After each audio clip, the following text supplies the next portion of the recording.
Good morning, my name is Evan Amaya, and we're going to drive the Range Rover that I've got for sale right now. And it is, let's see, what time is it? It is 8:21 right now. Have not cranked the car up since yesterday, so you'll get to see it crank up from cold. And we'll drive around, and my son's holding the camera, so he'll get the video, and you get an idea of how the Range Rover drives on a typical day.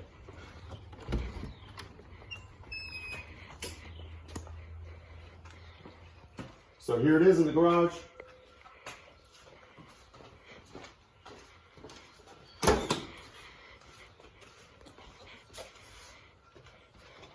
Before I crank the engine up, I wanted to go over a few things in the car. As you already know, it is a 5-speed manual R380 transmission, standard H pattern with 5th gear up and to the right, or to the right and up, reverse down to the right and down. The clutch in this truck is a heavy duty clutch. It's all hydraulic.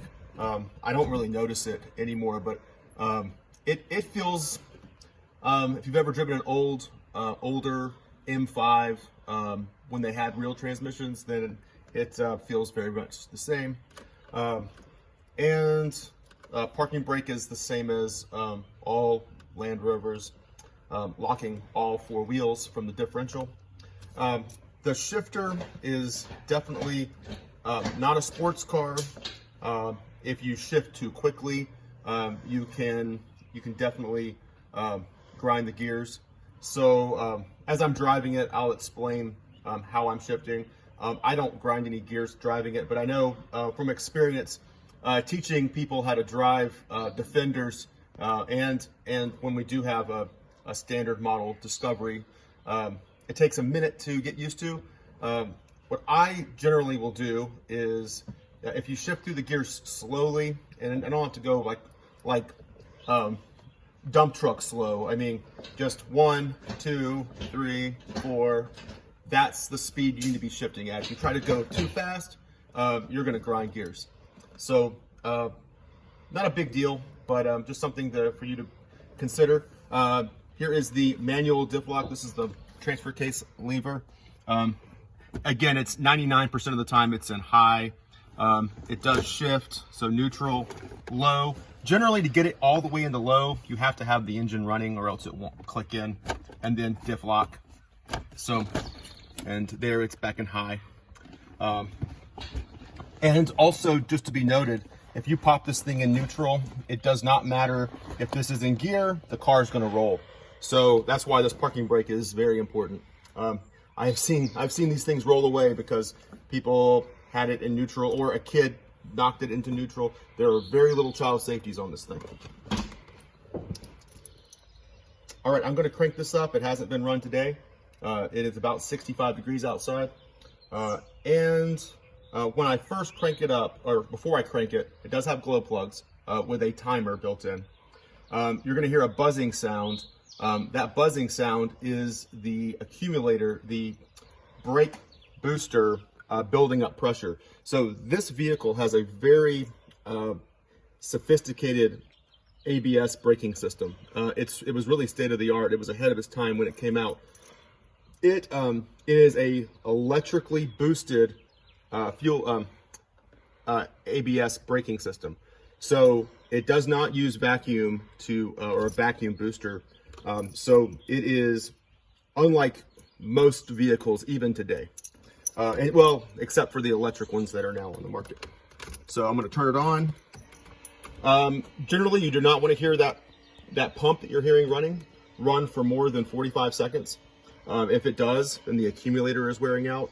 I replaced the accumulator on this car 3 or 4 years ago, so it's in good shape. And then, so the pump is spinning up and pressurizing the entire, the brake booster. So if I push the brake pedal right now, I would have a normal feeling brake pedal. The brake feel on these things are amazing. I normally crank the engine up before the pump's done running, but I wanted you to hear it. So there, it kicked off. So the glow plugs have probably already kicked off, but honestly, glow plugs don't really need to burn when it's this warm. I really have never had an issue cranking this car. All right, here we go. So that's for cold, and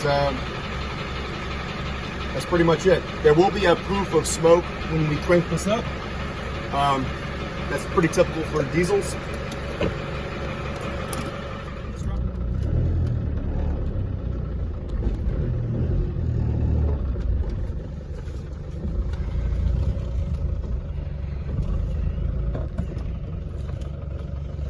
All right, first gear.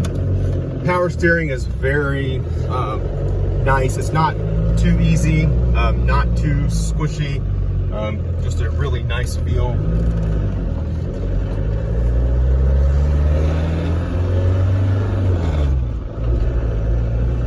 I'm generally shifting gears between 2,000 and 2,500 on normal driving. So I'm just coming out of the neighborhood right now.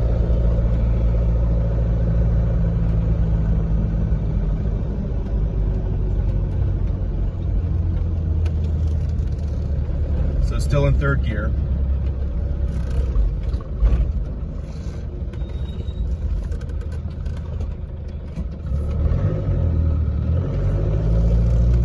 There's not a tremendous amount of turbo lag on this vehicle. It generally gets up and goes pretty well. The engine's still cold right now, but it's boosting up to 14, 15 PSI right now. I do have a boost gauge over on the left-hand side.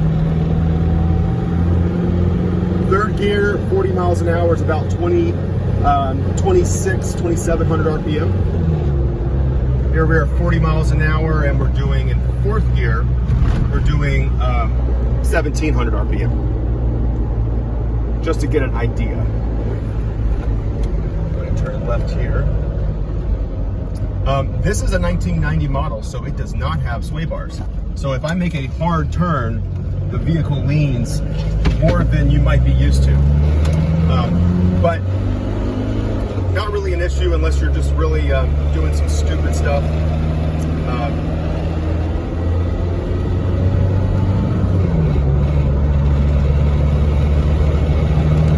Road handling on this particular Range Rover is actually quite good.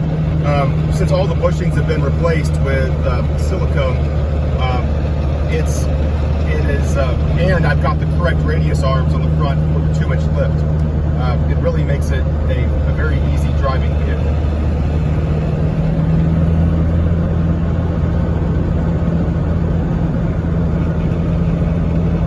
So we're doing 50 miles an hour in fourth gear, doing about 2,300 RPM.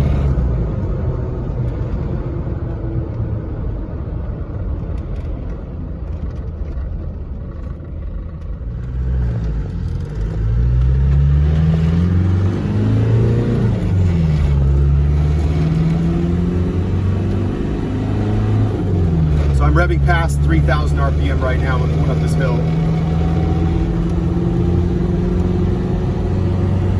Third gear and into fourth.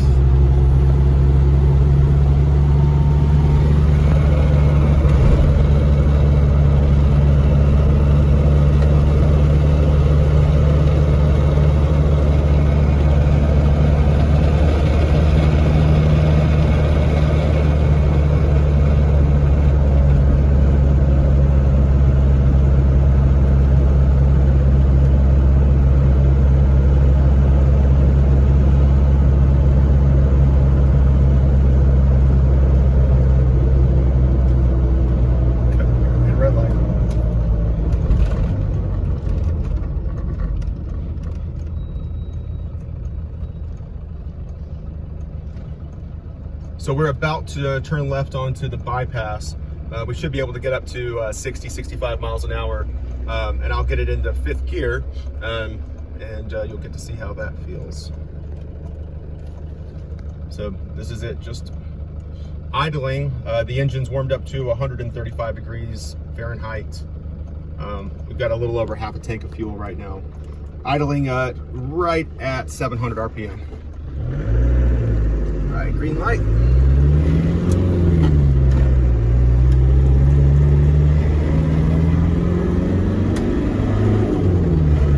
more aggressive acceleration.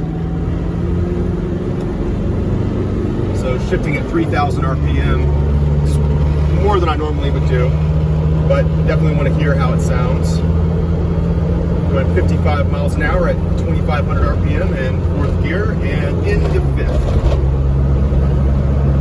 All right, that's 60 miles an hour at 2,000 RPM. And depending on traffic, I may not be able to go any faster than that, but still have about 2 inches of pedal left on the accelerator.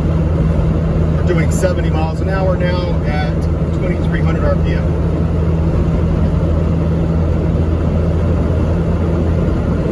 And I'm still driving with one hand. So this is 70 miles an hour. I can let go of the steering wheel and it drives at 70 miles an hour. I wouldn't let go for too long though.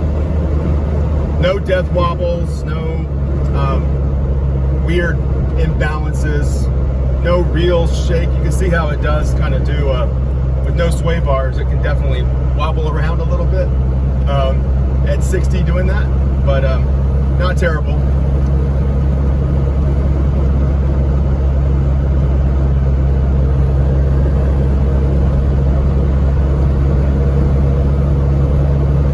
Hear the turbo spooling, but it's spooling pretty good right now. Running about 13.5 inches, or PSI, excuse me.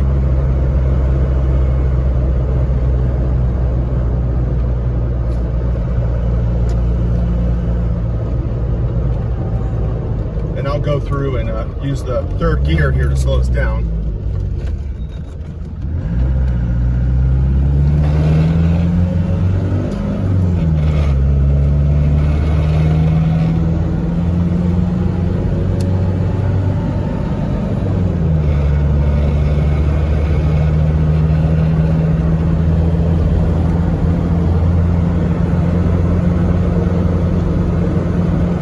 Pretty smooth drive. It's really a fun car, truck, SUV, whatever you want to call this thing to drive. It's not a sports car, but it does better than you would expect.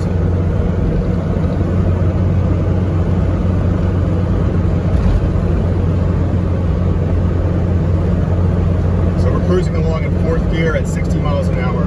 I could be in fifth gear right now if I wanted. I have a little more control in fourth gear, going around these turns, going 60 miles an hour around these turns.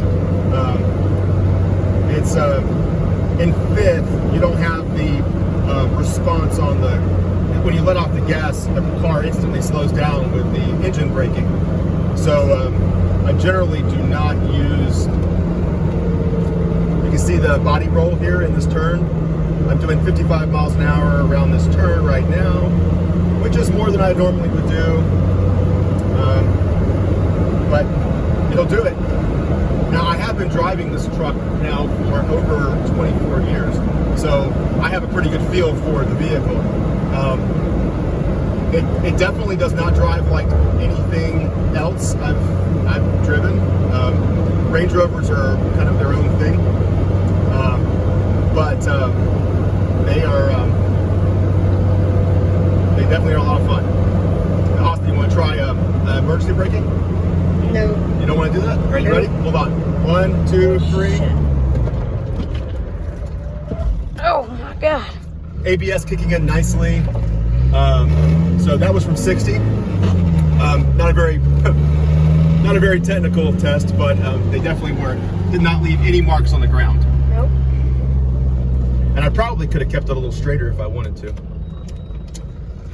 Oh, there's doggy. All right, looking both ways, nothing here. Just a beautiful Saturday morning.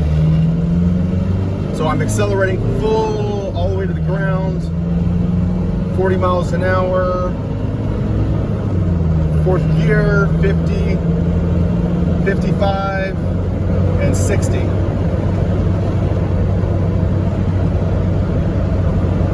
I don't know why I'm driving it like a sports car right now, but it definitely gives you an idea how it feels. The drivetrain's pretty tight. As with any old permanent four-wheel drive Land Rover. There is some slop. If I let off the gas and kind of bump it, you'll hear a little bit of slop, but it's actually less than most that I've ever driven. It's a pretty tight drivetrain.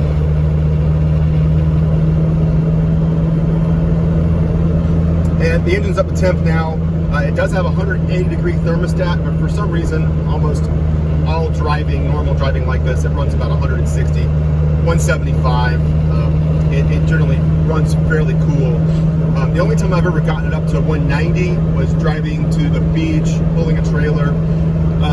It would run 190 in the summertime, but it won't get over 190.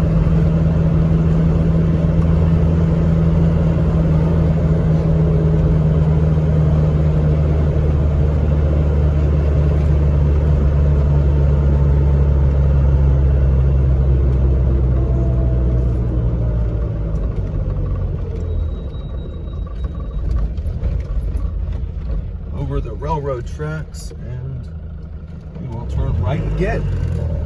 All right, I'm going to accelerate normal, like I would normally drive if I was just driving around.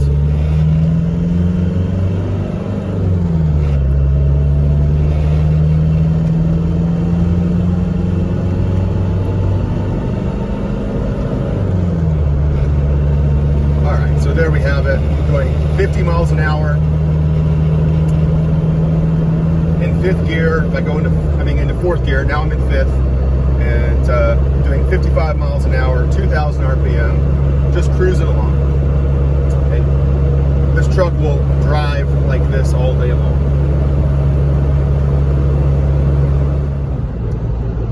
So I hope this video was helpful.